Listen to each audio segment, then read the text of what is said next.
नमस्कार साथियों, सहज ऑनलाइन यूट्यूब जीके निशुल्क क्लासेस में आप सभी का हार्दिक स्वागत, हार्दिक अभिनंदन। जुड़े रहिए हमारे साथ। हमने स्कूल व्याख्याता प्रथम श्रेणी 2024 परीक्षा प्रथम प्रश्न पत्र में शुरू कर रखा है अध्याय राजस्थान का भूगोल। और राजस्थान के भूगोल में हमने पहला भाग कल किया था। आज हम करने जा रहे हैं राजस्थान भूगोल का द्वितीय भाग। प्रथम भाग में हमने राजस्थान भूगोल का जो सामान्य परिचय है वह किया था। आज हम विस्तृत राजस्थान भूगोल पर चर्चा करेंगे। तो वीडियो को ज्यादा से ज्यादा शेयर कीजिए, कमेंट कीजिए। साथ ही आपकी जानकारी के लिए बता दें कि इसी वीडियो के डिस्क्रिप्शन बॉक्स में हमारा जो टेलीग्राम लिंक है जीके क्लासेस का, वो भी मैं प्रेषित कर दूंगा। वहां से आप टेलीग्राम लिंक में विभिन्न पठन सामग्री तथा क्विज के प्रश्न प्रेषित किए जा रहे हैं, विभिन्न नोट्स प्रेषित किए जा रहे हैं। आप इसका अधिकाधिक लाभ उठाइए। इस चैनल का उद्देश्य अधिकाधिक विद्यार्थियों को राजस्थान लोक सेवा आयोग भर्ती परीक्षा में चयन का है, उनका सहयोग करने का है। तो जुड़े रहिए हमारे साथ। आज हम लेकर आ रहे हैं राजस्थान का भूगोल, और राजस्थान के भूगोल में आज हम करेंगे राजस्थान का भौतिक स्वरूप व उच्चावच। एक बार हम राजस्थान के नक्शे पर नजर डालते हैं। अगर हम राजस्थान के नक्शे की बात करें तो जो राजस्थान का नक्शा है, मानचित्र है, इस मानचित्र में जो राजस्थान की आकृति है, इसका भौतिक स्वरूप है, वो किसकी भांति है? कल भी हमने चर्चा की थी, वह पतंग की भांति है। बिल्कुल राजस्थान के उत्तर में अगर हम बात करें तो उत्तर में यहाँ पर गग्गर का मैदान स्थित है, और राजस्थान का यह शुष्क प्रदेश है। और ये जो जैसलमेर और बाड़मेर में बिल्कुल बीच का भाग है, यह बालू का स्तूप मुक्त क्षेत्र है, ये वाला।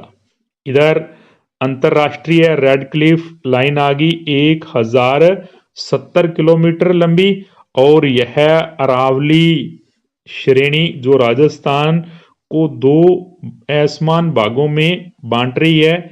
इसी कारण जो पश्चिमी भाग है राजस्थान का, वहां पर वर्षा की अनियमितता पाई जाती है। साथ ही इस एरिया में पूर्वी मैदान आ गया, और पूर्वी मैदान में बनास बेसिन, विंध्या कंगार का मैदान, उत्तरी पूर्वी पहाड़ी प्रदेश। तो यह राजस्थान के भौतिक भाग है। फिर बिल्कुल अगर हम दक्षिण की बात करें तो दक्षिण में राजस्थान का चट्टानी बोराट का पठार, मध्य माही का क्षेत्र, और इधर ये गुजरात की सीमा आ गई, और फिर इधर आ गई मध्य प्रदेश की सीमा, या दक्कन का पठार, हाड़ौती का पठार, विंध्य कंगार। तो इनके बारे में हम विस्तृत चर्चा करेंगे। तो चलिए चलते हैं अपने आगे। तो हम बात कर रहे हैं प्रदेश की भूगर्भिक संरचना एवं उच्चावच पर। राजस्थान का जो प्रथम बार विधिवत भूवैज्ञानिक अध्ययन किया था वह करने वाले थे A.M. हेरोन। कौन थे? A.N. हेरोन के द्वारा राजस्थान प्रदेश का प्रथम बार भूवैज्ञानिक अध्ययन किया गया।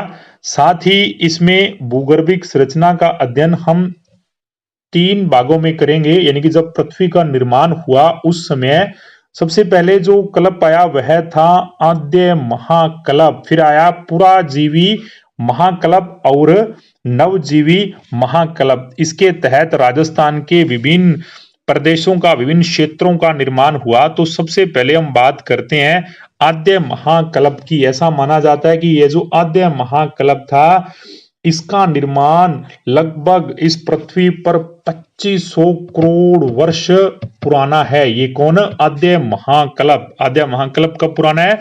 2500 करोड़ वर्ष पुराना है। और इसके ना आद्य महाकल्प के 2 भाग है, एक तो अरावली पूर्व और दूसरा है पूर्व कैम्ब्रियन कल्प। यानी कि आद्य महाकल्प के कितने भाग है? अरावली पूर्व और दूसरा है पूर्व कैम्ब्रियन कल्प। अब पूर्व कैम्ब्रियन कल्प की बात करें तो इसमें अरावली समूह है, दिल्ली समूह है। ये फिर आगे इसके पूर्व कैम्ब्रियन कल्प के भाग है। कहने का मतलब ये अरावली के निर्माण से पहले का भाग है, और यह अरावली निर्माण का भाग है। इसमें हमें अरावली समूह, दिल्ली समूह मिलते हैं, जिसमें सबसे पहले अगर हम अरावली की बात करें तो दिल्ली से लेकर यह गुजरात तक विस्तृत है अरावली पर्वत श्रृंखला। और इसमें हमें दिल्ली सुपर ग्रुप के शैल समूह मिलते हैं। जो दिल्ली सुपर ग्रुप है इस महाकल्प का, उसमें रायलो शैल समूह है, अलवर का अजबगढ़ प्रमुख है। एक बार पुनः कि संपूर्ण अपने भूगर्भीय राजस्थान की जो स्थिति है इसको हम तीन भागों में अध्ययन करेंगे। सबसे पहले आद्य महाकल्प। आद्य महाकल्प के दो भाग है, अरावली पूर्व और दूसरा है पूर्व कैम्ब्रियन कल्प। पूर्व कैम्ब्रियन कल्प में अरावली समूह का निर्माण होता है और दिल्ली समूह। अरावली आप सभी को विदित है, अरावली का विस्तार दिल्ली से लेकर गुजरात तक विस्तृत है। इसकी जो शैल समूह है, यानी कि इसकी जो शैल है, चट्टाने हैं, उसमें रायलो शैल समूह है। रायलो शैल समूह है, अलवर व अजबगढ़ प्रमुख है। अब हम बात करते हैं रायलो शैल समूह की। जो रायलो शैल समूह है इसमें हमें संगमरमर, चूने का पत्थर, क्वार्टजाइट शैल मिलते हैं। यानी कि रायलो शैल समूह में हमें तीन चीजें प्रमुखता से मिलती है, संगमरमर, चूने का पत्थर और क्वार्टजाइट शैल। साथ ही यह जो रायलो शैल समूह है, यानी कि यह क्या है, यह मकराना का संगमरमर का ही हिस्सा है। या यूं कह ले कि जो मकराना नागौर में संगमरमर पाया जाता है वह निम्न में से किस शैल समूह का हिस्सा है, तो वह रायलो शैल समूह का क्या है, हिस्सा है। फिर हम बात करते हैं अलवर समूह की। अब अलवर जो समूह है इसमें अलवर के आसपास जो चट्टाने हैं, पर्वत श्रृंखला का निर्माण हुआ, इसमें अलवर समूह में वह आते हैं। तृतीय है अजबगढ़ समूह, और इसको ज्यादा विस्तृत पढ़ने की आवश्यकता नहीं है क्योंकि इसका हिस्सा ज्यादातर राजस्थान में हमारे नहीं आता है। फिर हम बात करते हैं हमारी अरावली पर्वतमाला। जो हमारी अरावली पर्वतमाला है इसका जो उत्थान है वह हुआ था आद्य महाकल्प के पूर्व कैम्ब्रियन काल में। किसमें? आद्य महाकल्प के पूर्व कैम्ब्रियन काल में। कब? लगभग 4 से 5 अरब वर्ष पूर्व। अब फिर वही बात कि सबसे पहले आद्य महाकल्प आता है और आद्य महाकल्प में पूर्व कैम्ब्रियन काल में 4 से 5 अरब वर्ष पूर्व इस अरावली पर्वत श्रृंखला का क्या होता है, निर्माण। अब दूसरा भाग इसी का ही, पहला हमने कर लिया कौन सा, आद्य महाकल्प। अब हम करने जा रहे हैं दूसरा भाग, पुराजीवी महाकल्प। तो चलते हैं पुराजीवी महाकल्प पर। पुराजीवी जो महाकल्प है इसका लगभग अनुमान है कि यह 54 करोड़ साल पहले से लेकर 25 करोड़ साल पहले तक विद्यमान था। कौन सा? पुराजीवी महाकल्प। और इस कल्प के जो मुख्यतः शैल है ना वह पूर्वी राजस्थान में, पूर्वी राजस्थान आपको पता है कि करौली, धौलपुर से लेकर निम्बा हेड़ा तक विस्तृत है। और फिर इसी पुराजीवी महाकल्प में अगर इसके आगे उपभागों की बात करें तो मारवाड़ बेसिन, बाड़मेर बेसिन और जैसलमेर बेसिन शैल समूह प्रमुख है। किसके प्रमुख है जी? पुराजीवी महाकल्प श्रृंखला के। कितने भाग है? आगे उपभाग है Marwar basin, Barmer basin, Jaisalmer basin शैल समूह। अब अगर हम बाड़मेर बेसिन की बात करें तो इसमें विंध्य महासमूह की समकालीन चट्टानों का विच्छेदन पाया जाता है। फिर इसके भी आगे दो उपभाग है जिसमें नागौर व बिरमानिया बेसिन प्रमुख है। और इसी मारवाड़ बेसिन में मलानी आग्नेय चट्टानों पर विच्छेदित हमें पाया जाता है। फिर तीसरे भाग की बात करते हैं। आद्य कर लिया हमने, आद्य महाकल्प के बाद हमने कर लिया पुराजीवी महाकल्प।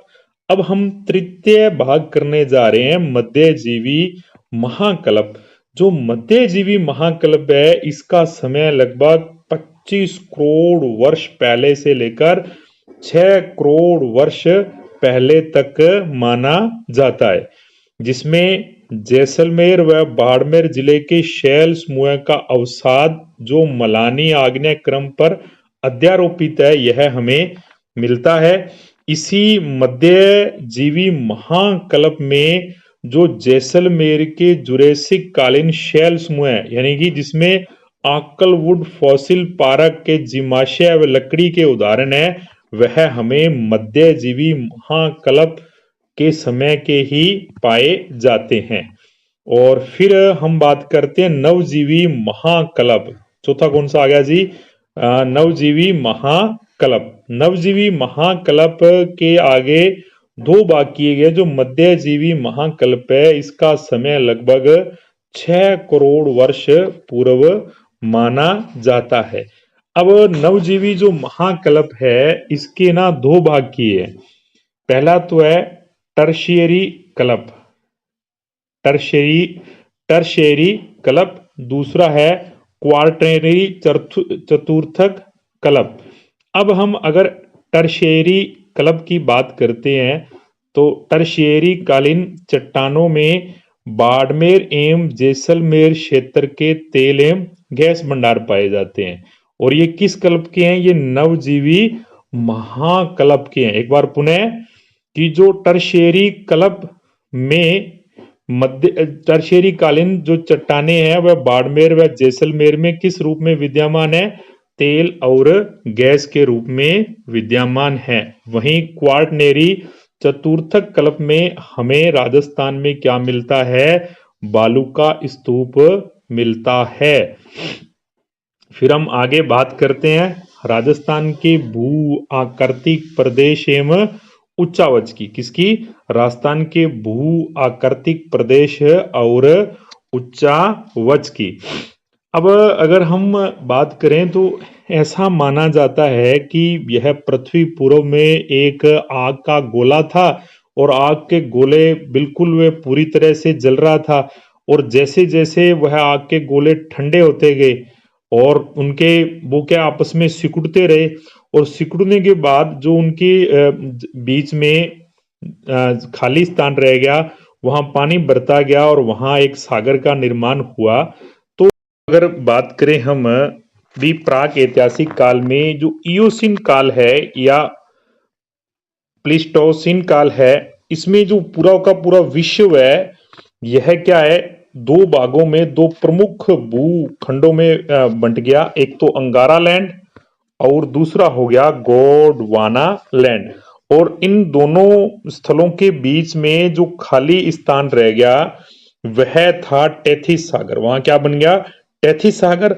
और राजस्थान में इस गोंडवाना लैंड से निर्माण हुआ अरावली पर्वतीय एवं दक्षिणी पूर्वी पठारी बाग। यह गोंडवाना लैंड के हिस्से हैं। और वहीं जो पश्चिमी मरु प्रदेश है या पूर्वी मैदान के अवशेष है वो किसके हैं? वो टेथिस सागर के अवशेष माने जाते हैं। फिर हम राजस्थान में स्थित उच्चावच एवं भौतिक स्वरूप को जलवायु एवं धरातल के अंतरों के आधार पर मुख्यतः हम इन भागों में बांट सकते हैं।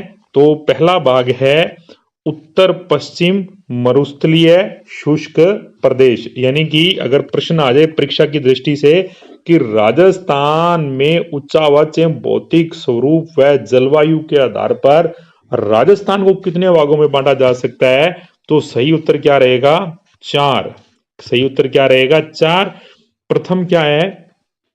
प्रथम है उत्तर पश्चिमी मरुस्थलीय शुष्क प्रदेश, द्वितीय है मध्यवर्ती अरावलीय पर्वतीय प्रदेश और तृतीय है पूर्वी मैदानी भाग और चतुर्थ है दक्षिणी पूर्वी पठारी प्रदेश। फिर हम बात करते हैं उत्तर पश्चिमी मरुस्थलीय प्रदेश की।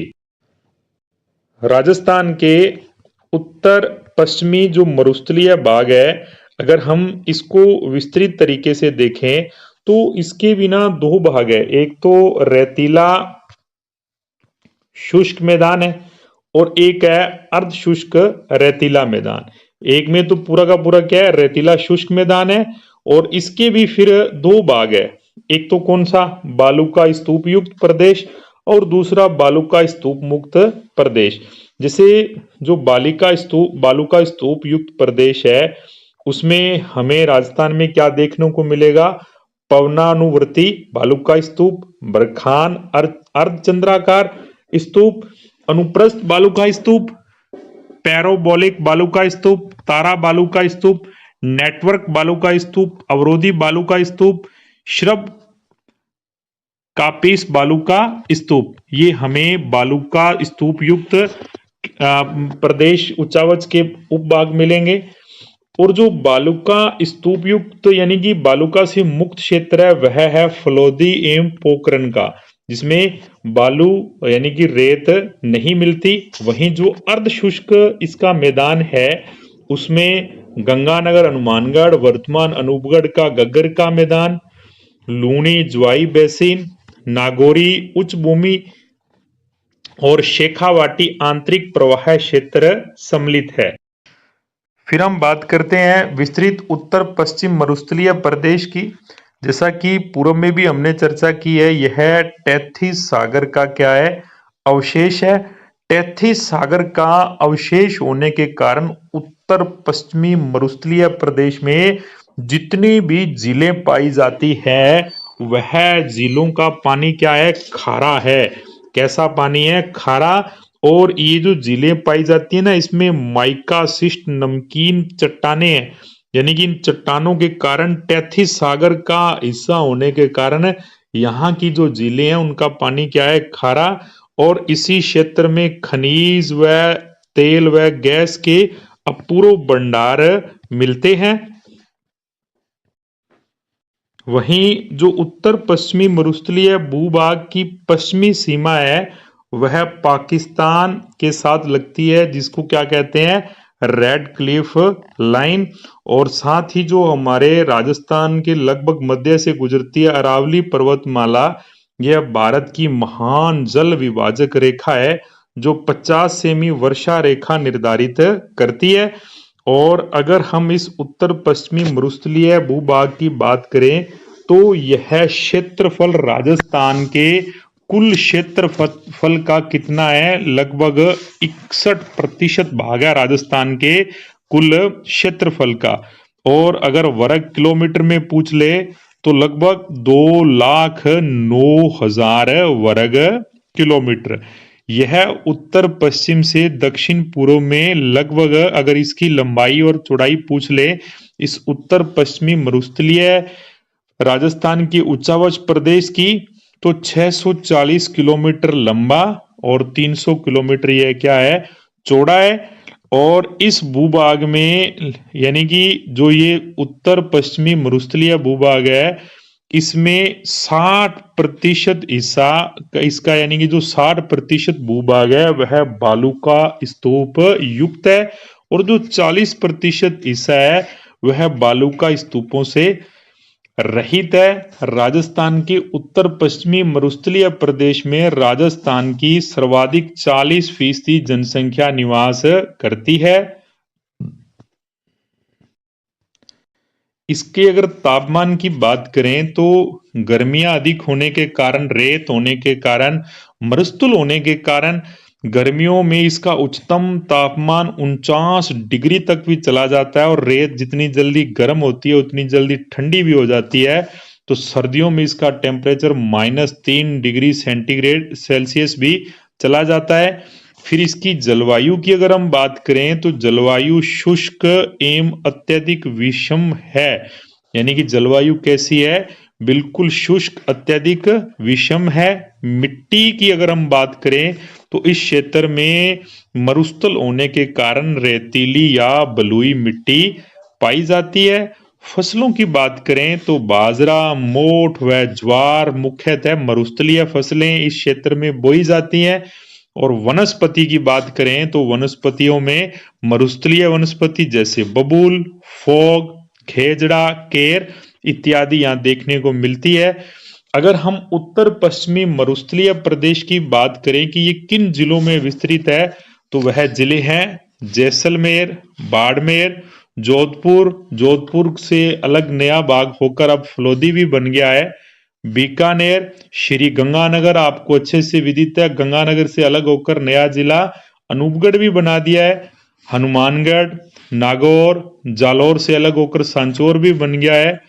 चूरू, सीकर, झुंझुनू तथा वहीं अरावली का वृष्टि छाया प्रदेश होने के कारण दक्षिणी पश्चिमी मानसून यानी कि जो अरब सागर एवं बंगाल की खाड़ी का जो मानसून है वो यहाँ पर बहुत ही कम वर्षा करता है। तो ठीक है साथियों, आज के लिए इतना ही। शेष अगले भाग में करेंगे हम। जुड़े रहिए हमारे साथ और बिल्कुल तैयारी रखिए। भगवान आप सभी को सफल करे, आपको आपकी मंजिल तक पहुंचाए। क्विज का उत्तर जरूर दीजिए। सहयोग के लिए बहुत बहुत आभार।